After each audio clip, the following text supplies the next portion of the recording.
Thank you, Your Excellencies, ladies and gentlemen. Very good morning, good day, wherever you are. And thank you very much for joining this very important event, reiterating the importance of social protections and the need for knowledge sharing within that context. I want to, right at the very outset, acknowledge and applaud the leadership of the permanent representative of Pakistan and his team for organizing this, not just organizing this event, but for the discussions, the discourse, the planning that has led up to this, which has brought us to this stage. I also want to thank the governments of Nigeria, Turkey, and Costa Rica for their proactive partnership. And I want to thank you all once again for being part of this conversation at a very important inflection point in this process, which we hope will culminate in the creation of the Global Social Protection Platform. Now, in terms of setting the context, I'm sure you're all aware that COVID has deeply imprinted the lives of the rich and poor across the globe. But its deepest weight falls on the poor disproportionately, and especially the new poor, who have been pushed further below the poverty line as a result of the economic hardship that the pandemic has ushered in. These individuals carry multiple burdens already. 500 million individuals risk being pushed into multidimensional poverty as a result of the pandemic we're experiencing. And we're all aware that while the impact on the world economy has been massive, the downturn has been more pronounced in low-income countries. And it is exactly in these settings that fragilities of food, health, and social protection systems have been deeply exposed, and inequities have been more intensely exacerbated. Livelihoods have been decimated all over the world at an unprecedented scale, especially for those in the informal economy. Now, Excellencies, ladies and gentlemen, we are all aware that this is a very dire situation for the poor across the world. Now, when the COVID-19 lockdowns came into effect, our country was at the brink of a humanitarian catastrophe, as a result of which our government provided support to 160 million people who were dependent on daily wages in the informal economy. And this was a very profound moment for our country as millions of tragedies were averted and cash grants were given to support almost 160 million people. Now, whilst we were rolling out this assistance of economic support in addition to the health response to the pandemic, especially on the economic support side, our government used innovative digital technologies that were end-to-end digitally run. They were totally rule-based.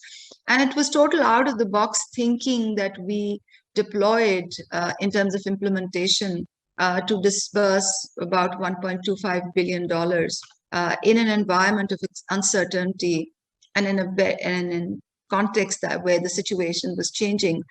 And on a daily basis, as the steward of those operations, as someone responsible for rolling out that cash, on a daily basis, I would scratch my head and say, has any other country done this before?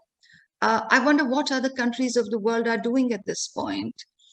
Because each and every country at that point, back in March 2020, must have been planning in a similar way that my country was. There must have been similar cabinet meetings on how assistance should be rolled out. There must have been similar challenges on rolling out support during when lockdowns were in effect. There must have been similar conversations on the options, on the challenges, on the possibilities. And on a day-to-day basis, as I sat with my teams, we would talk to each other and say, wouldn't it be nice if there was a platform where we could speak to other countries and post questions and get a peek into what their policy response was? And wouldn't it be nice if we had a peer group where we could share our challenges on a day-to-day basis? But as you all know, there is no formal mechanism of experience sharing between ministries of poverty alleviation, and social assistance. There are actually no such avenues. And dare I say, in the multilateral system, social protection is almost an orphan area in terms of government-to-government exchanges. So this is something I discussed with our permanent representative in New York and his team.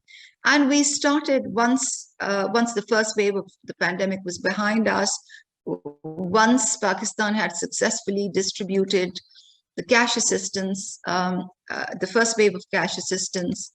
And by the way, with great humility, I would like to say that ours was the fastest deployment and the third largest in terms of the percentage of population served according to a World Bank report. And again, with great humility, once we had successfully done that, we sat with the PR and we said, this is something, this is the right time to set up an institutional arrangement for government to government experience sharing with social protection as a reference point, because COVID is a long-term predicament. This is not something which is going to be behind us in a matter of months, and we need an ongoing platform for exchanges, especially in terms of the practical experiences of how things are executed. Now, we all have to appreciate that social protection has a very important place in the COVID context. More than 100 countries had an unprecedented social response, social protection response during the crisis, as our colleague Hugo Gentilini will just demonstrate in his presentation. COVID-19 is in fact threatening to wipe out the development gains of the last century. And in doing so, it is also it is threatening to reverse 3 decades of gains in poverty eradication. This is a very somber realization. It is extremely sobering to note that the MDG on poverty eradication was achieved 5 years ahead of schedule, but now with the corresponding SDG, we are sadly moving backwards. But against these challenges, I also fundamentally believe that history shows us that tragic consequences have a tendency to catalyze social change. So it may be a bit cliched, but I do believe that this crisis has a silver lining in terms of how we structure the institutions of social protection. And within that rubric, cross-country knowledge sharing is a hugely important space where we need to build our capacity globally. And my compliments and deepest respects to the permanent representative of Pakistan, who has exercised exemplary leadership in this regard. So our intention is to launch a global government-to-government social protection platform. As a starting point, we acknowledge that there are other platforms in place. The World Bank and ILO have what is called USP 2030. The Social Protection Interagency Coordination Board of the World Bank and ILO also exists. There is a movement towards the creation of a global front for social protection. I also want to acknowledge that social protection is getting more traction under the umbrella of the United Nations Food Summit, which is forthcoming on the sidelines of the high-level segment of the General Assembly. The 17 rooms of the SDGs have already been launched, and the first room is dedicated to poverty eradication corresponding to the SDG. There is also the International Poverty Center for Inclusive Growth. And let me tell you, these are very important initiatives, but what we intend creating is a unique government-to-government knowledge-sharing platform. There is no duplication with respect to the initiatives that I just mentioned, and there is a clear comparative advantage. The platform we envisage this as an entirely new initiative, which currently fills an important knowledge gap in the global social protection landscape. And we believe that by unveiling a common social protection space or room for potentially all countries in the world, we could institutionalize the routine of a monthly meeting, which would provide an opportunity for practicing governments to benefit in 4 different ways. Firstly, they could get direct exposure to global knowledge on a regular basis. Secondly, governments would connect and interact with each other during the meeting through a variety of different virtual options, and they would also have the chance to establish direct and bilateral connections. Thirdly, we believe such a platform would foster and strengthen a sense of community amongst country policymakers and practitioners, which is something that is deeply lacking, and I speak from first-hand experience. And finally, we believe that such a government-to-government peer mechanism of peer exchanges, institutionalized on a regular basis, would increase the likelihood of us being on the same page in terms of the key issues and practices, hence promoting policy and delivery coordination.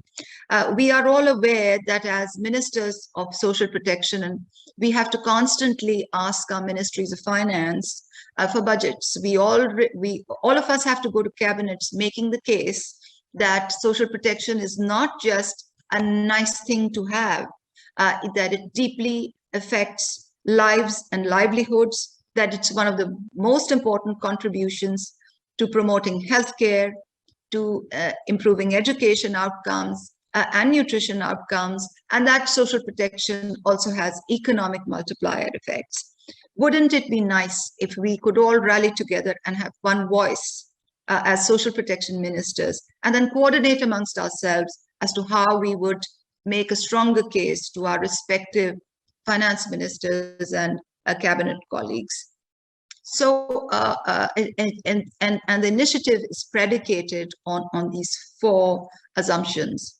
Now, this is going to be a no-cost initiative. Participation in the initiative would not entail any financial commitments or contributions. Instead, it will rely on voluntary participation and interest in sharing practices and learning from countries' experiences. In terms of the format, from what has been conceptualized so far, we envisage a modular rollout. The knowledge platform would adopt a gradual, progressively implemented rollout. Specifically, it would involve 2 basic phases.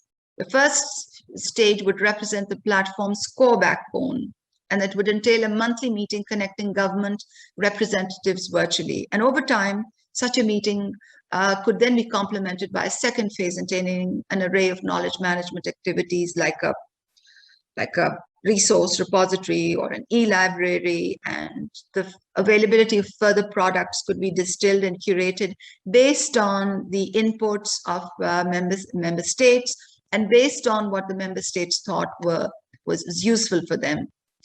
So just a quick word about membership and content before I hand it back to the PRR host. In terms of membership, governments would be full members on the platform, and the development partners and selected invitees from academia and the private sector would participate in an observer capacity. And the platform would be targeted both at technical officials as well as cabinet ministers. The content and agenda development will be supported by a light secretariat, and the monthly content would be selected by member states, and it would be captured through an on-demand based mechanism. I think that is crucially important, because rather than logging onto a platform and listening to things that don't resonate with you, it's important to create a space where you can bring your questions, your problems, where you can experience share, and where you can also ask for empirical analysis. So it would be very much driven by the appetite and by the needs of the member states. Of course, we will plan the agenda in advance and accommodate its content based on expressions of interests with regard to themes, issues, and practices. And as I've already said, a light secretariat will support agenda setting. And the other things the secretariat could do is to detect demand and help frame the content and the logistics and planning and whatever else comes with such things. So in a nutshell, we hope to have your membership. We hope that you will sign up to its membership. We hope that you will consider signing a declaration, which we will then use as a tool to raise awareness at a summit level meeting, which we hope to convene in October. Once again, thank you all for being with us on what I think is a very important peg in the process towards the creation of an important institutional arrangement. And once again, the permanent representative of Pakistan and my dear colleague and his team, thank you for all the hard work that you have put behind this. Over back to you. Thank you very much to